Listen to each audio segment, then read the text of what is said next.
Office of Civil Defense, Washington. If you receive warning of an enemy attack, get to the nearest fallout shelter promptly. But if you're caught in the open and there's a brilliant nuclear flash in the distance, take cover immediately.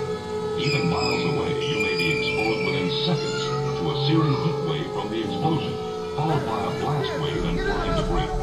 Get into the nearest building immediately or into a ditch or culvert, beneath a parked car, behind a tree or wall, anything solid that will give you some measure of protection. Curl up in a ball and cover your head with your arms. Stay there until heat and blast waves have passed. Then go to the nearest fallout shelter before radioactive fallout starts drifting down. If there's no fallout shelter within range, go to the nearest large building and take shelter in the basement or one of the inner hallways. Know in advance what to do if any emergencies occur. Dum-dum, beedle-dum-dum, beedle-dum-dum, beedle-dum-dum. There was a turtle by the name of Bert, and Bert the turtle was very alert. When danger threatened him, he never got hurt. He knew just what to do. He ducked and covered, ducked and covered. He did what we all must learn to do. You and you and you and you. Ducked and covered. Be sure and remember what Bert the Turtle just did, friends, because every one of us must remember to do the same thing. That's what this film is all about. Duck and cover. This is an official civil defense film produced in cooperation with the Federal Civil Defense Administration and in consultation with the Safety Commission of the National Education Association. Hey, Bert, come on out and meet all these nice people, please. Oh, all right. We really can't blame you. You see, Bert is a very, very careful fellow. When there's danger, this is the way he keeps from being hurt. Sometimes it even saves his life. That's why these children are practicing to duck and cover just as you do in your school. We all know the atomic bomb is very dangerous. Since it may be used against us, we must get ready for it, just as we are ready for many other dangers that are around us all the time. Fire is a danger. It can burn whole buildings if someone is careless. But we are ready for fire. We have a fine fire department to put out the fire. And you have fire drills in your school so you know what to do. Automobiles can be dangerous too. They sometimes cause bad accidents. But we are ready. We have safety rules that car drivers and people who are walking must obey. Now, we must be ready for a new danger, the atomic bomb. First, you'll have to know what happens when an atomic bomb explodes. You will know when it comes. We hope it never comes, but we must get ready. It looks something like this. There is a bright flash, brighter than the sun, brighter than anything you've ever seen.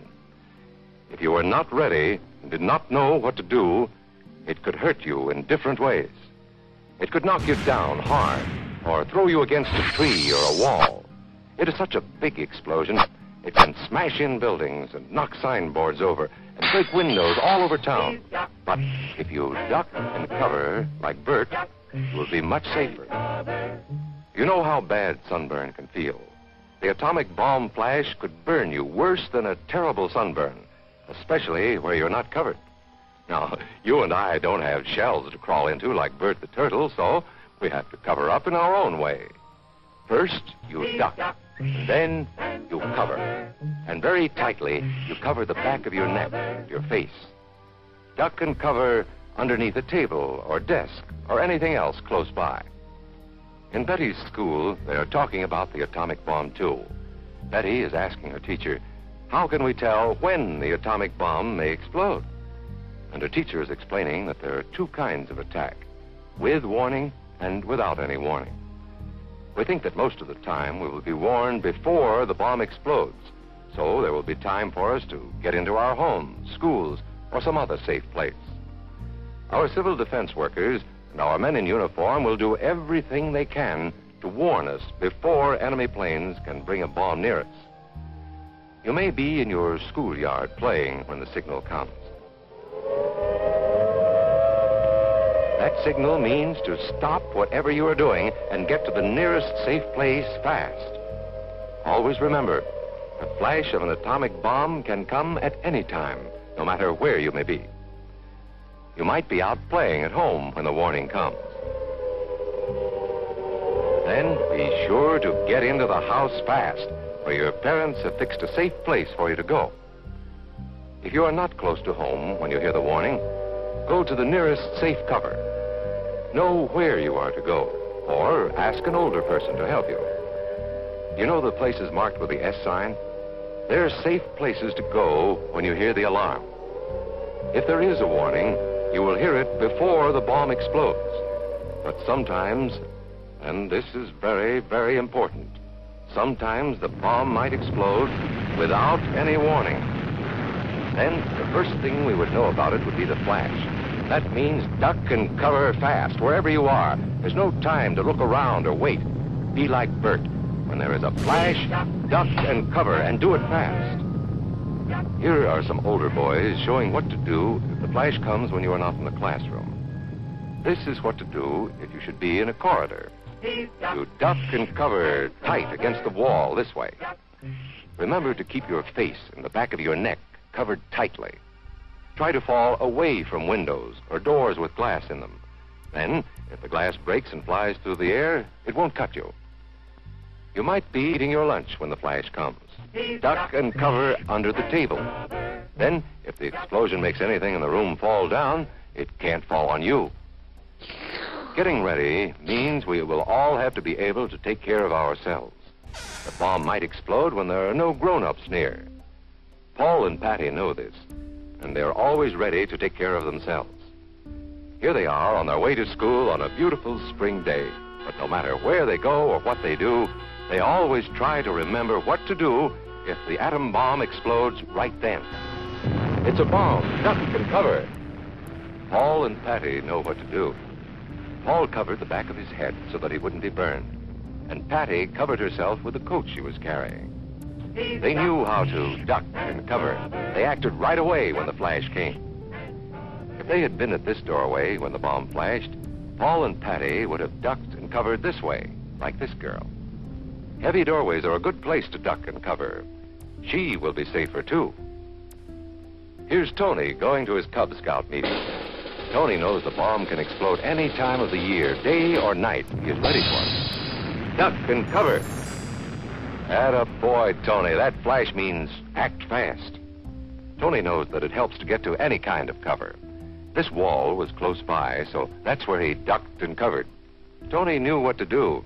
Notice how he keeps from moving or from getting up and running? Atta boy. He stays down until he is sure the danger is over. Atta boy, Tony. The man helping Tony is a civil defense worker. His job is to help protect us when there is danger of the atomic bomb. We must obey the civil defense worker.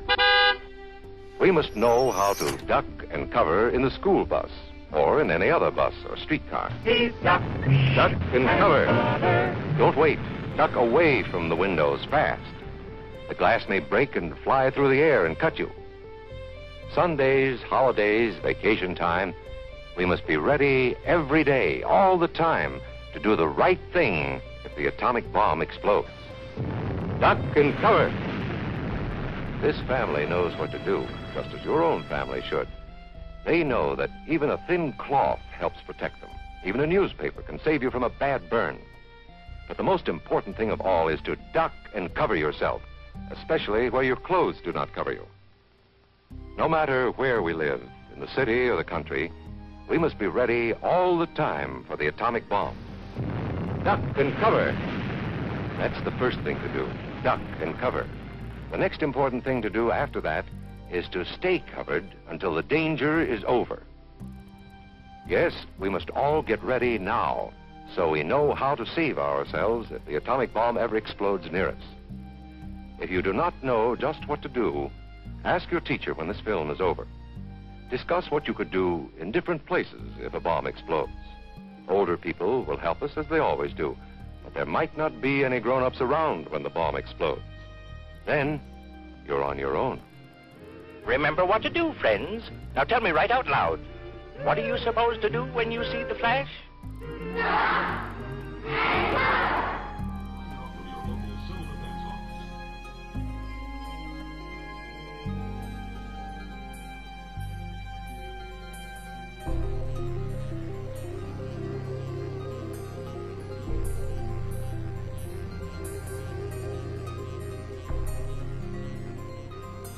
Get started right away at protecting your family from fallout.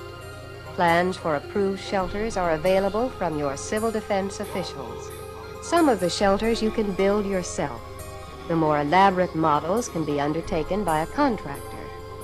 Let us look at 5 shelters developed by the Office of Civil and Defense Mobilization, any one of which will provide good fallout protection for your family. First, the basement concrete block shelter is specifically designed as a do-it-yourself project. The cost will vary according to your area, but should range between $150 and $200 for materials. It would provide all the protection needed in most areas. You must be sure the shelter has the proper doorway, air vents, and ceiling beams capable of holding 2 layers of concrete blocks. Plans for this shelter can be incorporated easily into new home construction. In all of these shelters, incidentally, you must be sure to use solid concrete blocks rather than the hollow variety. The hollow kind will not give adequate shielding unless they are filled with cement, sand, or earth. The second recommended shelter is the above-ground double-wall shelter. It is an outdoor, above-ground construction which also may be built with concrete blocks. It is ideal for regions where water or rocks make it impractical to build underground. Most people would want to hire a contractor to build it. Materials would cost about $700 plus the contractor's fee. Virtually absolute protection from fallout is furnished by the double-wall construction with 20 inches of earth between and the 6-inch concrete ceiling covered with 20 inches of gravel. Third, the pre-shaped metal shelter made from pre-shaped corrugated metal sections or precast concrete can be constructed either underground or above ground. This shelter is also suitable for regions where rock or water are close to the surface. When covered with 3 feet of earth and given a protected entrance, it also will provide almost absolute protection. The cost, like the double-wall shelter, is about $700 plus the fee of a contractor who probably would be needed to build it. Number 4, the underground concrete shelter can be built by a contractor for about $1,000 to $1,500, depending upon the type of entrance used. Plans are designed so that it can have either a stairway entrance, such as is shown here, or with a hatchway entrance. The shelter can be built with the roof at ground level and mounded over with earth, or it can be built below ground level or into an embankment. Last, the concrete basement shelter is similar to the underground concrete shelter, except that it is designed as an added room to the basement, either in an existing home or one under construction. The shelter would add about $500 to the cost of a new home and would give excellent fallout protection. In construction of any one of these shelters, 4 essential features must be completed. The first is a proper entrance. It must have at least 1 right-angled turn. Radiation travels in straight lines, and only a fraction of it is scattered by the air or materials it strikes. So the sharp turn adds to the shielding. The second necessity is ventilation. This is provided in a concrete block basement shelter by vents in the wall and the open entrance. A blower may be installed for added comfort. For the other shelters, vent pipes and a blower is essential for proper ventilation.